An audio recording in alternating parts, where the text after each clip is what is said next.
teman-teman, kita langsung aja ya ke materinya. Teman-teman bisa lihat bagian pertama kemarin, kemudian bagian 2 lanjutannya, yaitu laporan keuangan dan rasio fundamental perusahaan. Kita langsung saja, ada 3 pilar yang teman-teman harus tahu di dalam laporan keuangan. Yang pertama itu adalah laba rugi, laporan laba rugi. Itu adalah laporan yang menunjukkan kinerja periode berjalan dari kuartal 1, 2, 3, dan tahunan atau kuartal keempat semuanya. Dan yang harus teman-teman fokuskan itu ada yang pertama adalah pendapatan dulu. Ya, ini fokus dulu ya. Pendapatan, kemudian laba bersih dan marginnya. Kemudian ada neraca keuangan. Ya, itu adalah menunjukkan posisi keuangan pada titik waktu. Ya. Kemudian teman-teman yang harus teman-teman perhatikan itu adalah asetnya. Kemudian ada nggak dia punya utang, utangnya dari mana saja dan lain sebagainya. Kemudian ekuitasnya dia berapa. Kemudian adalah ada namanya arus kas ya. Jadi ini laporan yang menurut saya paling penting dari 2 tadi. Ini biasanya jarang investor tuh melihat. Biasanya yang dilihat cuma laporan laba rugi, laporan laba rugi. Nah, arus kas ini yang paling penting karena ini adalah pergerakan kas real. Teman-teman harus fokus pada arus kas operasi, investasi, dan pendanaan. Jadi teman-teman harus ingat bahwa laba akuntansi, misalkan labanya 1 triliun, itu berbeda dengan kas.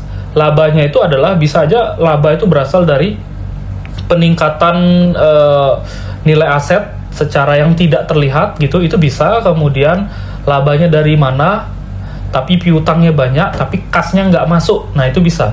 Jadi kalau perusahaan labanya gede, piutangnya besar tapi arus kasnya negatif, itu harus dicek kembali apakah perusahaan gagal mengambil piutangnya seperti yang saya jelaskan di video sebelumnya.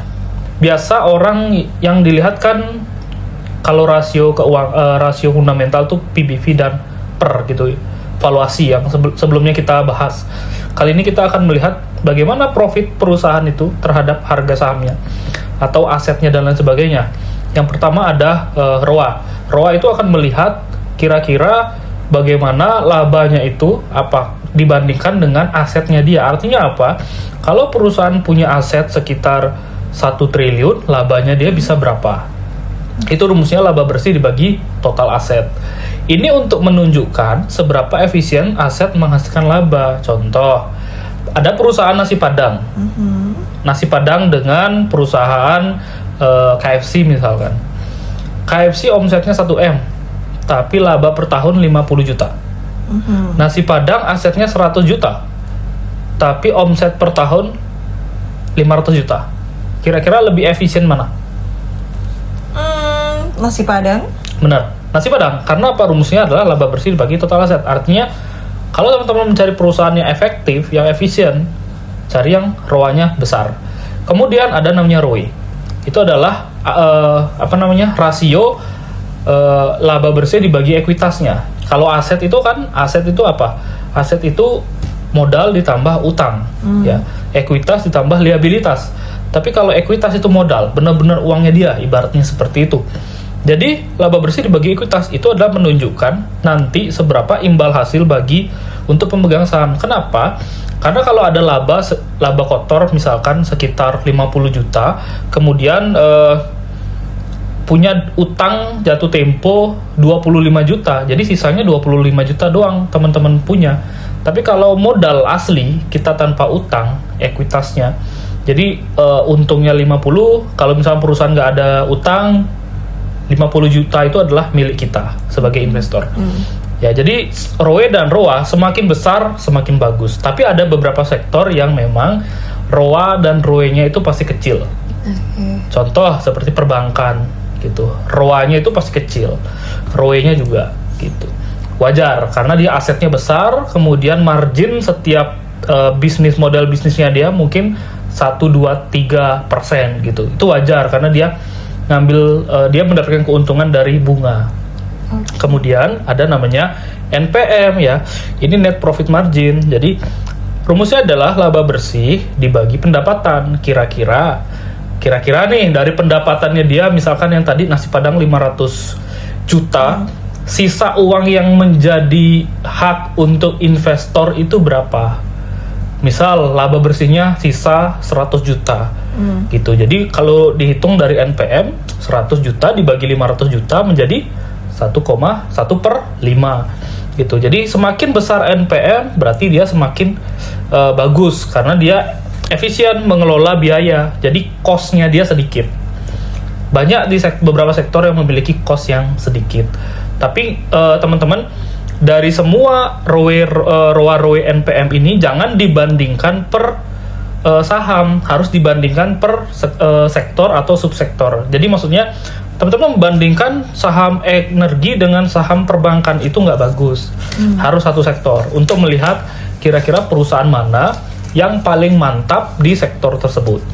Kemudian ada namanya EPS ya, earning per share. Jadi kalau misalkan teman-teman beli suatu lembar saham, itu labanya berapa sih? Rumusnya itu laba bersih dibagi jumlah saham. Misal, laba bersihnya 1 triliun, jumlah saham yang beredar ada 1 miliar lembar, berarti 1 triliun dibagi 1M sekitar 1000, EPS-nya Rp 1000 gitu, ya 1000 rupiah.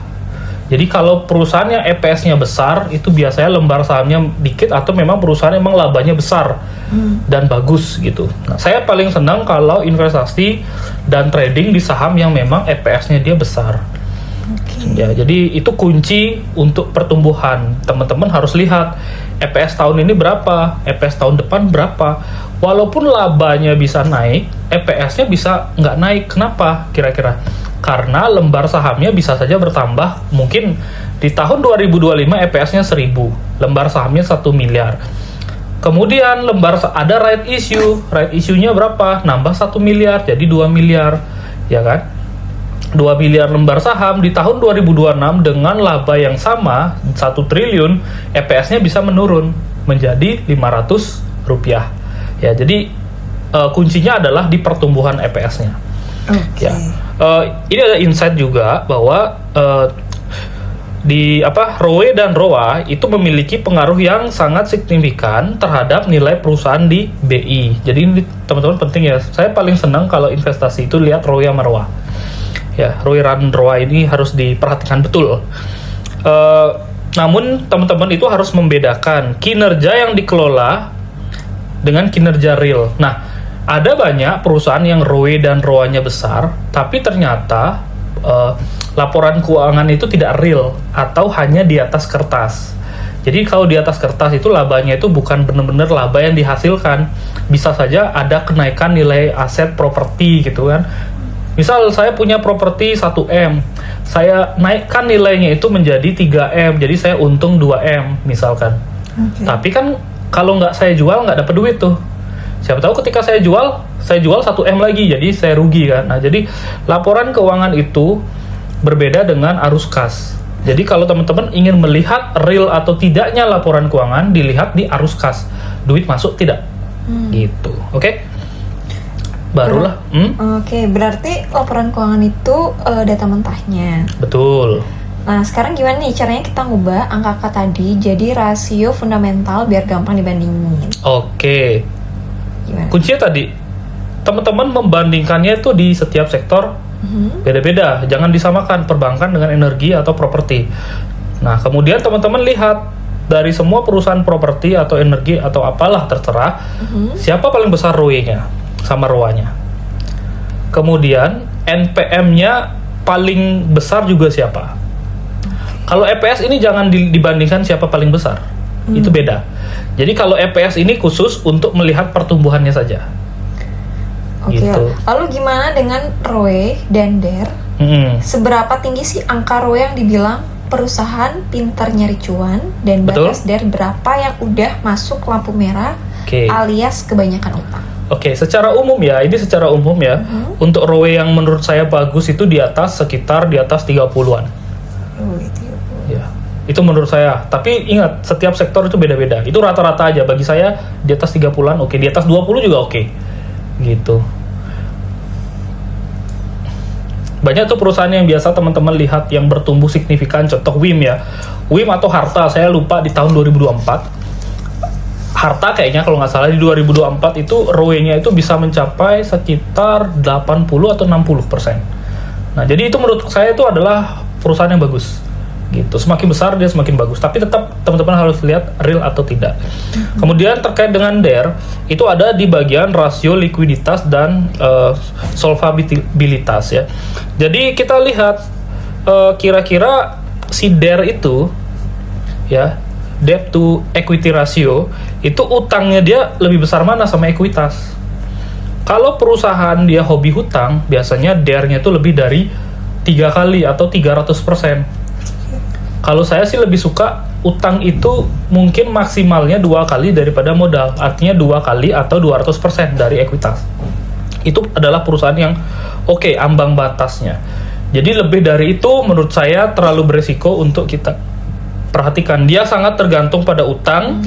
Dia kalau nggak bisa bayar hutang, dia akan nerbitkan obligasi. Kalau emang nggak bisa, maksudnya utang di bank dia nggak bisa, mungkin dia obligasi atau dia utang-utang, entah dia utang apapun.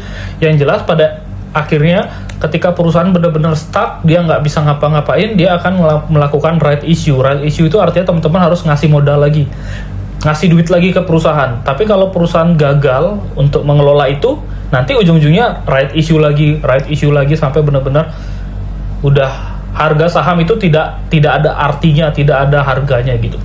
Biasanya kalau lembar saham beredarnya makin banyak, EPS-nya makin kecil. Ada beberapa perusahaan yang EPS-nya bahkan cuman Rp1, padahal labanya mungkin 1 triliunan. Jadi itu terlalu banyak jumlah saham beredar. Itu karena pengelolaan utangnya nggak bagus. Beda ya perusahaannya ekspansi dengan perusahaan yang butuh duit modal untuk utang. Nah, kemudian kita lihat current ratio. Itu teman-teman menghitung aset lancar dibagi utang lancar ya. Nilai ambang batasnya itu sekitar lebih besar daripada 1,5 kali. Itu untuk bagaimana kemampuan bayar utangnya si perusahaan dalam jangka pendek, dia lancar apa tidak. Dia bisa nggak, atau nanti dia akan menerbitkan utang baru dan lain sebagainya. Kemudian quick ratio itu teman-teman hampir sama sebenarnya ya. Itu lebih rinci lagi karena dia akan menghitung dari aset lancar dikurang persediaannya dia. Persediaannya dia berapa? Kalau persediaan itu kan belum tentu sudah berupa barang yang sudah jadi ya. Bisa barang mentah juga. Jadi nggak tentu teman-teman bisa jual gitu maksudnya. Jadi aset lancar dikurangi persediaan dibagi utang lancar. Teman-teman kan udah tahu ya kalau aset lancar itu contohnya kayak kas setara kas gitu. Nah, jadi kalau dia punya duit kas, kemudian ada utang jangka pendek yang cepat harus dibayar, dia sudah punya kas gitu loh. Dia udah tinggal bayar. Itu lebih konservatif aja untuk yang rumus yang tadi. Teman-teman, ini pesan dari saya, kecuali perbankan sekali lagi ya, karena perbankan itu biar teman-teman tahu, kita kalau nabung uang di bank itu dianggap liabilitas oleh bank, gitu, dianggap utang oleh bank, jadi pasti DER-nya tinggi. Semakin besar liabilitas bank, berarti semakin besar orang mau nabung di bank itu. Berarti semakin besar juga potensi keuntungannya, karena kan bank mengelola tabungan masyarakat, kayak gitu.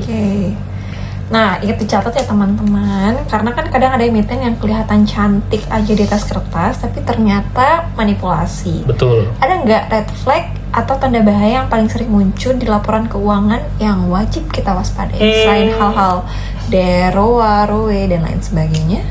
Manipulasi laporan keuangan kayaknya ya. Jadi manipulasi laporan keuangan itu sungguh berbahaya.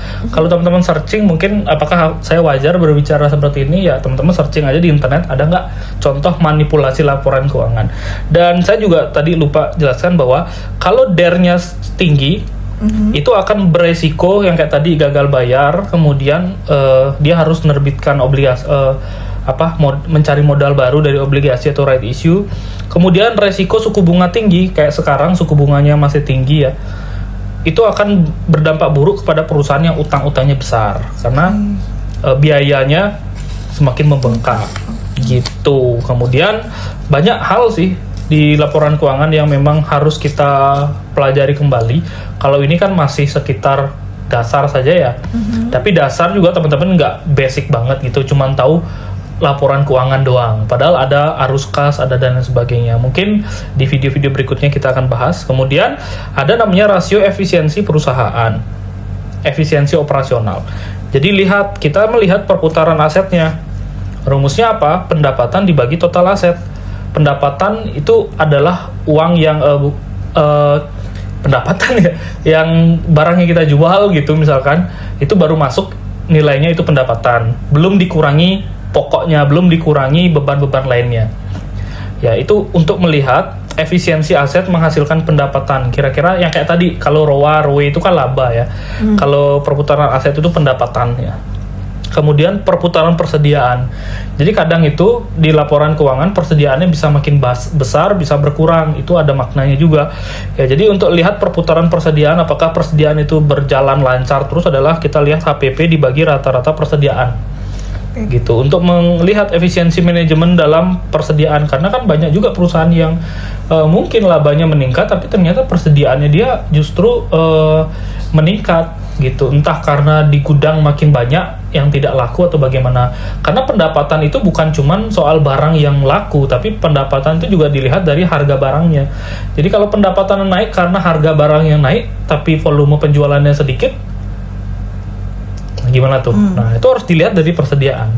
Kemudian teman-teman lihat perputaran piutangnya yang kayak di pembahasan video pertama tadi, bahwa pendapatan kredit itu dibagi dengan rata-rata piutangnya. Untuk melihat efisiensi penagihannya, kira-kira lancar nggak orang yang ngutang bayar ke kita. Kalau misalkan teman-teman lihat perusahaan labanya besar tapi persediaannya macet, piutangnya macet, itu resiko masa depannya itu yang akan berbahaya. Apalagi kalau teman-teman lihat nih saham yang naik, laba besar, pendapatan besar, ROE bagus dan lain sebagainya. Tapi kita ketinggalan melihat piutang sama persediaannya. Tiba-tiba ada berita perusahaan ini banyak mengalami gagal bayar piutang. Itu labanya langsung merugi semua, anjlok. Sahamnya juga akan anjlok. Ya, jadi efisiensi perusahaan atau operasional ini sebenarnya terbukti berpengaruh terhadap kinerja keuangan yang tadi, khususnya manufaktur. Karena kalau kita membuat kendaraan, misalkan kendaraan motor gitu, kan pasti ngasih piutang kan. Kalau piutangnya itu apakah lancar dari masyarakat yang bayar cicilan motor atau tidak? Kalau tidak, jadi gagal bayar kan, otomatis barang yang dikembalikan ke kita nilainya bisa berubah, bisa lebih sedikit atau mungkin bisa naik, tergantung dari pasar atau market. Ya, mungkin itu sih untuk pembahasan di video kali ini. Kalau di bagian ketiga nanti kita akan membahas mengenai metode valuasi saham nih. Ini juga penting untuk teman-teman investor. Oke, jadi kuncinya jangan ikut-ikutan tren atau hype, tapi cek juga laporan perusahaannya. Terakhir nih Mas Dewa, satu pesan buat teman-teman yang baru belajar fundamental. Kenapa paham rasio itu bikin kita bisa tidur nyenyak pas pasar lagi gelojak? Karena rasio itu digunakan untuk kita membeli suatu perusahaan di saat yang tepat. Gitu, rasio-rasio itu. Misal PBV 0,5 perbankan. BNI 0,86 kali harga sekarang. Lebih baik sekarang beli di PBV 0,86 kali atau nanti di PBV 3 kali ketika saham sudah naik? Mending sekarang. Nah, itu. Baik, luar biasa banget materi pada hari ini. Terima kasih Mas Dewangga. Buat teman-teman yang nonton, jangan lupa buat like, share, dan tulis kolom komentarnya. Bye-bye, see you di episode selanjutnya.